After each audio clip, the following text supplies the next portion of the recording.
Hello friends, మనం ఇంతవరకు మనుషులు టైం ట్రావెల్ చేయడం చూసాం. కానీ ఈ మూవీలో ఫోన్ ఒక 100 ఇయర్స్ బ్యాక్కి టైం ట్రావెల్ చేసి వెళ్ళిపోయి ఉంటుంది.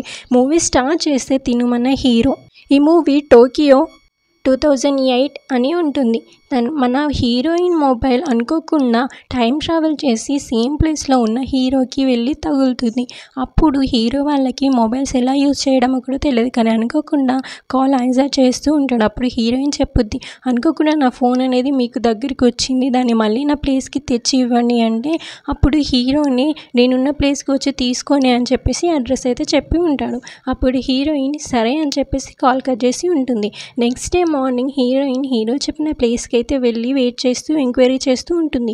కానీ అలా ఉన్న పీపుల్స్ని అడిగితే ఆ ఏరియా ఆ స్ట్రీట్ 100 ఇయర్స్ బ్యాకే ఇక్కడ నుండి తీసేస్తారు అని చెప్తుంది. అప్పుడు హీరోయిన్ హీరో ఫోన్ కొట్టేయడానికి అన్ని నాటకాలు చేస్తున్నారేమో మళ్ళీ కాల్ చేస్తుంది, కానీ కాల్ అసలు కనెక్ట్ అవ్వదు. మళ్ళీ నైట్ అయిన తర్వాత హీరోయిన్ కాల్ చేసి కనెక్ట్ చేస్తారు. ఏంటి నువ్వు ఫోన్ తీసుకోవడానికి రాలేదు అంటే హీరోయిన్ తిడుతూ ఉంటుంది, నువ్వు కావాలని తప్పు అడ్రస్ చెప్పి నన్ను మ్యానిపులేట్ చేస్తున్నావు, నా ఫోన్ తీసుకోవాలని కొట్టేసేయడానికి ట్రై చేస్తున్నావు అంటే హీరో అరుస్తూ ఉంటాడు, నేను 200 ఇయర్స్ నుండి ఇక్కడనే ఉంటున్నా, మా ఫ్యామిలీ అందరం, నువ్వు నన్ను తప్పు అంటున్నావు ఏంటి అని చెప్పేసి కోప్పడుతూ ఉంటాడు. అప్పుడే హీరోయిన్కి అర్థమవుతూ ఉంటుంది, నా ఫోన్ ఏమైనా టైం ట్రావెల్ చేసి వెళ్ళిపోయిందా, ఆ లైట్ అందుకే వచ్చిందా అని చెప్పేసి హీరోయిన్ డౌట్ పడుతూ ఉంటుంది. అప్పుడు మనకి వీళ్ళిద్దరూ టైం ట్రావెల్ చేసి ఆ ఫోన్ హీరో దగ్గరికి వెళ్ళిపోయింది అని చూపిస్తారు 100 ఇయర్స్ బ్యాక్కి. ఎలా అంటే హీరో బర్త్డే ఏప్రిల్ 15, 1912, అలాగే హీరోయిన్ది ఏప్రిల్ 16, 2008 అని చూపిస్తారు. అయితే హీరోయిన్ ఆ మంత్లో ఆ ఇయర్లో 1912లో ఏదైనా ఒక ఇన్సిడెంట్ జరిగిందా ఎక్కువ తెలిసేలా అని చూస్తుంది. అప్పుడే మన టైటానిక్ అనేది మునిగిపోయి ఉంటుంది కదా, ఆ సీన్ చెప్తుంది. అదే ఇయర్ టైటానిక్ మునిగిపోయి చాలామంది ప్రజలు చనిపోయి ఉన్నారు అని చెప్తుంది. అది హీరో నమ్మడు, కావాలంటే నెక్స్ట్ డే న్యూస్ పేపర్లో చూడు అని చెప్తుంది హీరోయిన్. సరే అని next day morning hero news paper చూసినప్పుడు ఆ న్యూస్ అనేది న్యూస్ పేపర్లో ఉంటుంది. ముందుగానే హీరోయిన్ ఈ విషయం హీరోకి చెప్పడంతో హీరో కూడా నమ్ముతారు, నిజంగానే ఆ ఫోన్ 100 ఇయర్స్ టైం ట్రావెల్ చేసి వచ్చింది అని. ఇక వెంటనే హీరో హీరోయిన్కి కాల్ చేయడానికి తెగ ట్రై చేస్తూ ఉంటాడు, కానీ ఆ కాల్ అనేది అస్సలు కనెక్ట్ అవ్వదు. హీరోయిన్ కూడా కాల్ చేస్తూ ఉంటుంది, అస్సలు కనెక్ట్ అవ్వదు. అలా ట్రై చేస్తూ ఉన్నా కూడా ఇద్దరు సాడ్గా ఫీల్ అవుతూ ఉంటారు. కానీ ఒకటే నైట్ అలా అనుకోకుండా ఒకసారి ట్రై చేసి చూద్దాం కాల్ అని హీరోయిన్ కాల్ అయితే చేస్తుంది. కానీ ఆ కాల్ అయితే నైట్ టైంలోనే కనెక్ట్ అవుతుందని వాళ్ళకి అర్థమవుతుంది. హీరో చెప్తాను, నేను చాలా టైం నుండి వెయిట్ చేస్తున్నాను. ఆ తర్వాత వీళ్ళిద్దరు కూడా ఎక్కువ టైం కాల్ మాట్లాడుతూ చాలా క్లోజ్ అవుతూ ఉంటారు. అలాగే ఫ్యూచర్లో జరిగిన చాలా విషయాలు కూడా హీరోయిన్ హీరోకి చెబుతూ ఉంటుంది. అప్పుడే హీరో చెప్తాడు, ఈ టైంలో ఈ ఇయర్లో 100 ఇయర్స్ బ్యాక్ అసలు ఫోన్ అనేది ఎక్కువ యూజ్ చేయడానికి లేదు, మా దగ్గర మా ప్రొఫెసర్ దగ్గర ఉన్నది ఒకే ఒక్క ఫోన్, అది కూడా వైర్ కనెక్ట్ అయి ఉన్నట్టుగా ఉంటుంది. తను ఒక పోయెట్, చాలా బుక్స్ నోవెల్స్ రాస్తూ ఉంటాడు. అలాగే కంట్రీలో ఉన్న వాళ్ళందరితో కనెక్ట్ అవ్వడానికి ఆ ఒక్క ఫోన్నే యూజ్ చేస్తూ ఉంటాడు అని హీరో అన్ని విషయాలు హీరోయిన్కి అలా కాల్లోనే మాట్లాడుతూ చెప్తూ ఉంటారు. అలా చాలా టైం వాళ్ళిద్దరూ ఫోన్లోనే స్పెండ్ చేస్తూ ఉంటారు. ఎన్నో విషయాలు అలా మాట్లాడుతూ టైం అనేది గడిపిస్తూ ఉంటారు. అలాగే హీరో కూడా ఫ్యూచర్లో ఒక పెద్ద నోవెలిస్ట్గా అవ్వాలి అనుకుంటున్నా అని చెప్తాడు. అలాగే దానికోసమే ఎన్నో నోవెల్స్ ఇప్పటి నుండే రాస్తున్నాను, అది నా డ్రీమ్ అని కూడా చెప్తాడు. అప్పుడు హీరోయిన్ కూడా డిసైడ్ అవుతుంది, అయితే ఫ్యూచర్లో ఇప్పుడు నేను ఫ్యూచర్లోనే ఉన్నాను కదా, ఒకవేళ హీరో రాసిన నోవెల్స్ అనేవి ఫేమస్ అయ్యి ఉంటే, హీరో గోల్ అనేది రీచ్ అయ్యి ఉంటే ఇప్పుడు చాలా పెద్ద నోవెలిస్ట్ అయిపోయి ఉంటాడు కదా, హీరో నేమ్తో ఉన్న నోవెల్స్ అన్నీ ఇప్పుడు ఉంటే నాకు హీరో అడ్రస్ తెలుసుకోవడం చాలా ఈజీ అయిపోయింది కదా అని చెప్పేసి వాళ్ళిద్దరు మాట్లాడుకుంటూ ఉంటారు. అలాగే హీరోయిన్ కూడా హీరో అడ్రస్ తెలుసుకోవాలి అని అనుకుంటూ ఉంటుంది. హీరో నేమ్తో ఉన్న బుక్స్ ఏమైనా దొరుకుతాయేమో అని చాలా ట్రై చేసి వెతుకుతూ ఉంటుంది, కానీ ఎక్కడ కూడా హీరో నేమ్తో ఏది కూడా దొరకదు.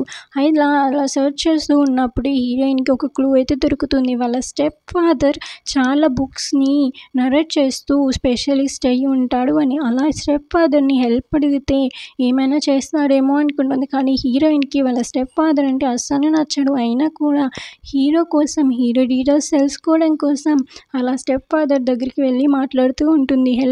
హెల్ప్ కోసం అడుగుతూ ఉంటుంది. అయినా కూడా ముందే చెప్తుంది, మీరంటే నాకు అస్సలు నచ్చదు, కానీ నాకు ఈ విషయం తెలియదు, సో మీరు చెప్పండి అని చెప్పి మాట్లాడుతూ ఉంటుంది. అలాగే హీరోయిన్ వాళ్ళ స్టెప్ ఫాదర్ కూడా చాలా విషయాలు అలా హిస్టారికల్ని మొత్తం కూడా తిరిగేసి అన్ని డీటెయిల్స్ అని వెతుకుతూ ఉంటాడు. కానీ ఎక్కడ కూడా హీరో నేమ్ అనేది ఉండదు. అలా హీరోయిన్ చాలా డిసప్పాయింట్ అయిపోయి ఉంటుంది. హీరో డ్రీమ్ అనేది రీచ్ అవ్వలేదేమో, అలా అందుకే హీరో నేమ్ ఎక్కడ లేదు అని ఫీల్ అవుతూ ఉంటారు. అదే టైంలో మనకి 100 years బ్యాక్ హీరో వాళ్ళ టీచర్ దగ్గరికి అయితే వచ్చి ఉంటాడు. తానేమన్నా ఫేమస్ నోవెల్ రైటర్ అని ముందుగా చెప్పాడు కదా. అయితే హీరో రాసిన నోవెల్ని ఈ పోయెట్ అయితే రిజెక్ట్ చేసి ఉంటాడు. ఎవరైనా మన బుక్స్, మన నోవెల్స్ చదువుతూ ఉంటే వాళ్ళ హార్ట్కి టచ్ అయ్యేలా ఉండాలి.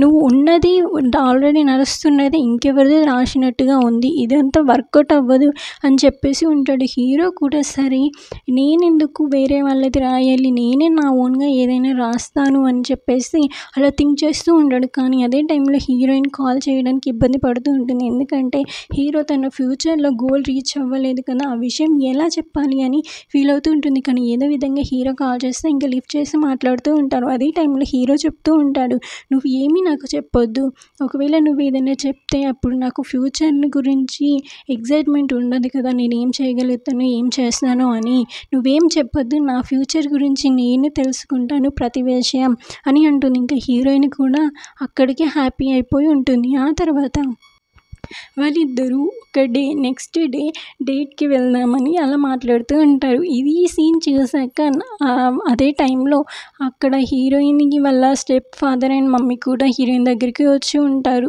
ఇంకా హీరోయిన్ తొందరగా కాల్ కట్ చేసి వాళ్ళ మమ్మీ దగ్గరికి వెళ్ళి అక్కడే అరుస్తూ ఉంటుంది, నువ్వు ఎందుకు వచ్చావు, స్టెప్ ఫాదర్ని పెళ్లి చేసుకున్నావు కదా, అప్పుడు మా ఫాదర్ నిన్ను చూస్తే కోప్పడతారు, అలా నీకు కొంచెం కూడా ఫీల్ లేదా అని అంటుంటుంది. అయినా కూడా ఇదే విషయాన్ని హీరోతో మాట్లాడుతున్నప్పుడు హీరో చెప్తాడు, మీ ఫాదర్ చనిపోయిన తర్వాత మీ మమ్మీ స్టెప్ ఫాదర్ని పెళ్లి చేసుకుంది కదా, అలా చేసుకోవడంలో తప్పు లేదు, ఎందుకంటే తన పర్సనల్ లైఫ్ తనకి ఉంటుంది కదా, తను కూడా తన లైఫ్ని ఎండ్ చేసుకోవడం నువ్వు కరెక్ట్ అని అనుకుంటున్నావా అని వాళ్ళు మాట్లాడుతూ ఉంటారు. అప్పుడు ఇంకా హీరోయిన్ కూడా రియలైజ్ అవుతుంది, ఎవరి లైఫ్ వాళ్ళకు ఉంటుంది కదా పర్సనల్ లైఫ్, నేను తనని అలా బ్లేమ్ చేయడం, కోప్పడం కరెక్ట్ కాదేమో అని చెప్పేసి హీరోయిన్ కూడా ఫీల్ అయిపోయి రియలైజ్ అవుతూ ఉంటుంది. ఇంకా వాళ్ళిద్దరు కూడా అలా మాట్లాడుతూ ఉన్నప్పుడే నెక్స్ట్ డే డేట్కి వెళ్దామని ఫిక్స్ అవుతారు. నాకు ఇలా నెక్స్ట్ డే అన్నప్పుడు మనకు ఆ సీన్స్ చూపిస్తున్నప్పుడు మన తెలుగులో ఒక మూవీ అయితే గుర్తొచ్చింది. మీలో ఎవరికైనా ఆ మూవీ గుర్తొచ్చింటే ఖచ్చితంగా కామెంట్స్లో ఆ మూవీ నేమ్ అయితే చెప్పండి. కరెక్ట్గా కొన్ని సీన్స్ కొంచెం తేడాగా ఉంటుంది, బట్ అవన్నీ కూడా సేమ్ యాజ్ ఇట్ ఈస్ మన తెలుగులో ఉన్న ఒక మూవీలానే అనిపిస్తుంది. నెక్స్ట్ డే వాళ్ళిద్దరైతే ఒక పార్క్ అలాగే ఒక కాఫీ షాప్కి వెళ్దామని అయితే అనుకుంటారు. అలా హీరో కూడా 100 years బ్యాక్లోనే సేమ్ అలాంటి ఒక కాఫీ షాప్కి అయితే వెళ్తూ ఉంటారు. అక్కడనే ఒక రెస్టారెంట్ పార్కులో నుండి నడుస్తూ వెళుతూ ఉంటారు. సేమ్ హీరో నడుస్తున్న పార్క్ నుండి హీరోయిన్ కూడా నడుస్తూ ఉంటుంది.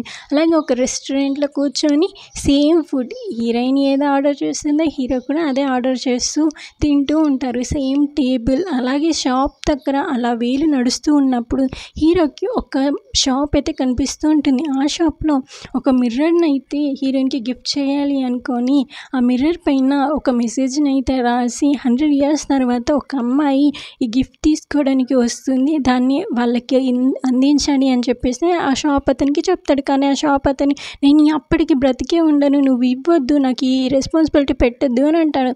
కానీ ఆ హీరో మాత్రం ఇచ్చేస్తుంది.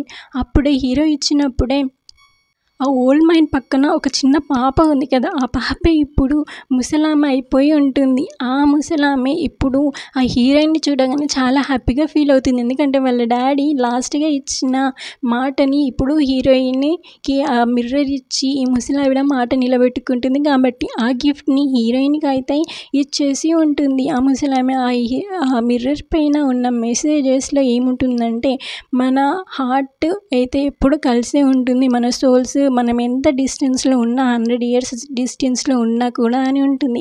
అది విన్నాక హీరోయిన్ చాలా ఎమోషనల్ అవుతుంది. అలాగే హీరోకి కాల్ చేసి మాట్లాడుతూ ఉంటుంది. అదే టైంలో హీరో కూడా ఆ ముసలివాడికి ఒకసారి ఫోన్ ఇవ్వు అని అంటాడు. ఎందుకంటే అప్పుడే మనకు ఒక ఫ్లాష్ బ్యాక్ అయితే తర్వాత చూపిస్తారు. అదే సేమ్ పాప అక్కడ ఉన్న ముసలావిడ అని హీరో కూడా రియలైజ్ అయ్యి ఇంకా మాట్లాడాలి అనుకుంటాడు. ఇదే టైంలో ఆ ముసలావిడ ఆ హీరోతో కాల్ మాట్లాడుతూ ఉన్నప్పుడు నన్ను సేవ్ చేసినందుకు చాలా థ్యాంక్స్ అని అయితే చెప్తుంది. అసలు ఈ మాట ఇలా ఎందుకు చెప్తుందో హీరోకి అలాగే హీరోయిన్కి అస్సలు అర్థం కాదు. కానీ మనకి తర్వాత స్టోరీ నడుస్తూ ఉన్నప్పుడు ఈ విషయం అయితే అర్థమైపోయి ఉంటుంది. ఇంకా వాళ్ళిద్దరు అలా మాట్లాడుతూ ఉన్నప్పుడే అలా 100 years బ్యాక్ టైం ట్రావెల్ చేసి కాల్లో మాట్లాడడం వాళ్ళే మాట్లాడుతూ ఉంటే భలే ఫీల్ అవుతూ ఉంటారు. ఆ తర్వాత ఇంకా వాళ్ళ కన్వర్జేషన్ అనేది అలా అవుతూ ఉన్నప్పుడు ఆ ముసలావిడ ఫుల్గా ఏడ్చేసి ఉంటుంది. ఆ తర్వాత ఇంకా వాళ్ళిద్దరూ కూడా హీరో వెళ్ళిపోయి ఉంటారు. అలా మాట్లాడుతూ వెళ్తున్నప్పుడే ఇంకా కన్వర్జేషన్ నడుస్తూ ఉన్నప్పుడే ఆ ఫోన్లోనైతే బ్యాటరీ అనేది డెడ్ అయిపోతూ ఉంటుంది. ఛార్జ్ అనేది చాలా తక్కువ ఉండడంతో ఇంకా హీరోయిన్ చెప్తుంది, రెడ్ మార్క్ పైన వచ్చేసింది కదా, ఇంకా నువ్వు ఏదైనా అర్జెన్సీ ఉన్నప్పుడే కాల్ చేసి మాట్లాడు అని చెప్తూ ఉంటుంది. ఆ హీరో కూడా బుద్ధిగా వింటూ ఉంటాడు. ఆ నైట్ హీరో చెప్పు ఉంటాడు కదా హీరోయిన్కి వాళ్ళ మమ్మీతో మంచిగా ఉండమని చెప్పేసి, ఇంకా హీరోయిన్ కూడా వాళ్ళ మమ్మీని అలా దూరం పెడుతున్నందుకు సారీ అని చెప్పేసి ఇంకా వాళ్ళ మమ్మీతో కూడా మంచిగా ప్రేమగా ఉంటూ ఉంటుంది వాళ్ళ మమ్మీ. అండ్ హీరోయిన్ కూడా చాలా హ్యాపీ అయిపోయి ఉంటారు. అప్పుడే హీరో కూడా ఒక నోవెల్ని రాయడం స్టార్ట్ చేసినట్టుగా మనకి చూపిస్తారు.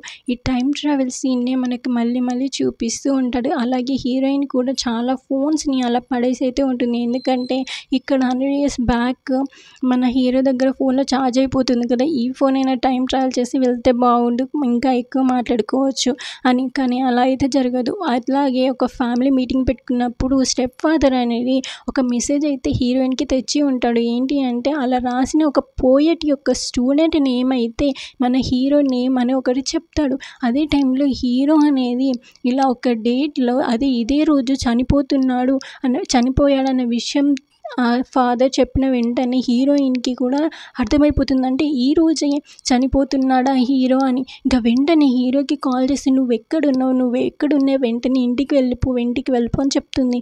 ఎందుకు నేను పార్కులోనే ఉన్నాను అని హీరో చెప్తాడు. కానీ ఎంత చెప్పినా కూడా హీరో వినకపోవడంతో హీరోయిన్ ఇంకా చెప్తుంది, నువ్వు అక్కడే ఉంటే ఈరోజే నీకు లాస్ట్ డే, నువ్వు చనిపోబోతున్నావు, నువ్వు వెంటనే వెళ్ళిపో అన్నప్పుడు హీరో అనేది వినడు. కానీ అదే టైంలో షాక్ అయి అలా పూల్లోకి చూస్తూ ఉంటే ఆ నదిలో ఒక చిన్న పాపనైతే మునిగి చనిపోతూ ఉంటుంది.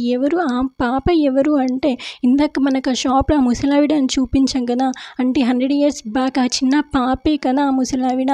ఆ పాప అనేది పాప ఆ వాటర్లో పడి మునిగిపోయి చనిపోతూ ఉంటుంది. ఇంకా ఈ హీరో ఆ పాపని సేవ్ చేయడానికి ఆ వాటర్లో దూకాలి అని డిసైడ్ అయిపోతాడు. అప్పుడు ఇంకా హీరోయిన్ కూడా రియలైజ్ అయిపోతుంది ఈ డెస్టినీని ఎవరు చేంజ్ చేయలేరు అని చెప్పేసి. ఆ పాపని సేవ్ చేయడానికి హీరో అయితే ఆ పూల్లో దూకేసి ఉంటాడు. అదే టైంలో మనకి అప్పుడు ఆ ముసలావిడ ఎందుకు అలా నన్ను సేవ్ చేసినందుకు థ్యాంక్స్ అని చెప్పి ఉంటుందో ఇప్పుడే మనందరికీ కూడా అర్థమైపోయి ఉంటుంది. అలా పాపని సేవ్ చేసినందుకే ఆ ముసలావిడ థ్యాంక్స్ చెప్పి ఉంటుంది. ఇంకా అప్పుడే ఆ ఫోన్ కూడా ఆ నదిలోనే పడిపోయి ఉంటుంది. ఆ నది పక్కనే ఆ హీరో ఒక నోవెల్ అయితే కూడా పడిపోయి ఉంటుంది. ఇంకా హీరోయిన్ అదే నది దగ్గరికి వెళ్ళి దూకద్దు అని చెప్పేసి అరుస్తూ ఉంటుంది ఇక్కడ.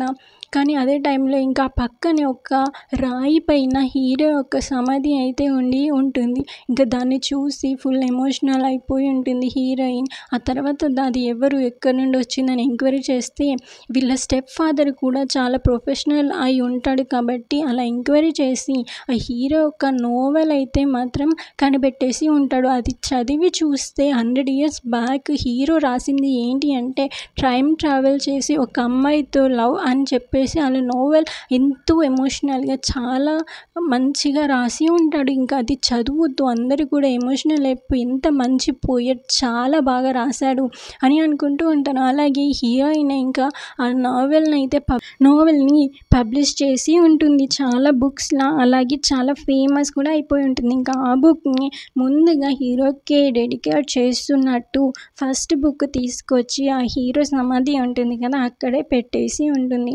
అలాగే హీరోయిన్ కూడా ఆ విషయాలన్నీ చెప్పడానికి మళ్ళీ ఆ నెంబర్కి కాల్ చేస్తూ ఉంటుంది. కానీ ఆ కాల్ అనేది అస్సలు కనెక్ట్ అవ్వడు. ఎందుకంటే ఎందుకంటే హీరో ఆల్రెడీ చనిపోయి ఉంటాడు కదా. ఆ తర్వాత ఇంకా హీరోయిన్ అన్ని విషయాలు కూడా అదే కాల్‌లో మాట్లాడుతూ ఉంటుంది. కానీ అక్కడ నుండి ఎవ్వరూ ఆన్సర్ చెయ్యరు. ఇంకా హీరోయిన్ రియలైజ్ అయిపోయి అలా పైకి చూస్తూ ఉన్నట్టుగా సీన్ మనకి చూపిస్తూ ఉంటారు. ఈ మూవీ ఎలా అనిపించిందో మీకు కామెంట్స్‌లో చెప్పండి. అలాగే ఛానల్‌ని సబ్స్క్రైబ్ చేసి ప్లీజ్ సపోర్ట్ చేయండి. అలాగే నేను మూవీ మధ్యలో చెప్పాను కదా, మన తెలుగులో కూడా ఒక మూవీ ఉందని. ఆ మూవీ నేమ్ ఏంటో కూడా కామెంట్ చేయండి.